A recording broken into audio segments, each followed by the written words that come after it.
پیارے باپا جان، جو حاجی حج کر کے واپس تشریف لاتے ہیں یا عمرہ کر کے واپس آتے ہیں تو وہ یہاں سے اپنے علاقے سے چیزیں تحائف وغیرہ خرید کے تقسیم کرتے ہیں، اور جن کو ملتے ہیں وہ یہ سمجھتے ہیں کہ شاید یہ مدینہ شریف سے لے کے آئیں، تو باپا جی حاجیوں کے لیے ایسا کرنا کیسا ہے؟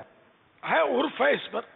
تو اگر اب یہ کہہ دیں کہ ہے اپنے وطن کی چیز پاکستانی مثال کے طور پر، اور پھر یہ کہے کہ یہ مدینے سے لایا ہوں،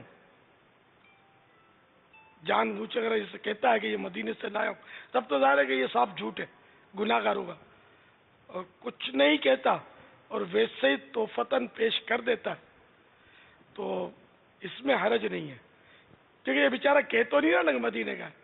اور یہ بالکل ہم نے زمانے سے عرف دیکھا ہے کہ ٹافیاں وغیرہ سے خرید کر وہ ہدیے میں دیتے ہیں جہاں نماز. اور وہاں سے ایک تو وہ مالی اعتبار سے بھی وہاں اور یہاں کے ریٹ میں فرق، پھر اٹھا کر لانا وہاں سے یہ بھی مسئلہ، اور بعض اوقات تو دینا بھی بہت پڑتا ہے، زیادہ دینا پڑتا ہے بعض رشتے داروں کو.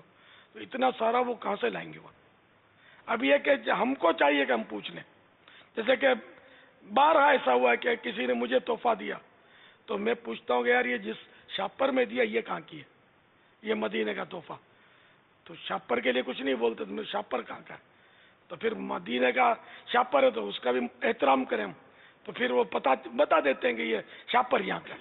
باپا اسی طرح ہدیے میں جب حرمین شریفین سے آتے ہیں تو ہدیہ دیتے وقت زمزم شریف بھی ساتھ دیتے ہیں. تو وہ جو پانی کی جو بوتل ہوتی ہے اس پہ لکھا ہوا ہوتا ہے زمزم شریف. اب اس میں چونکہ زیادہ مقدار میں خاندان بھر میں عزیزوں میں تقسیم کرنا ہوتا ہے تو زمزم شریف میں کچھ یہاں کا پانی بھی ملایا جاتا ہے.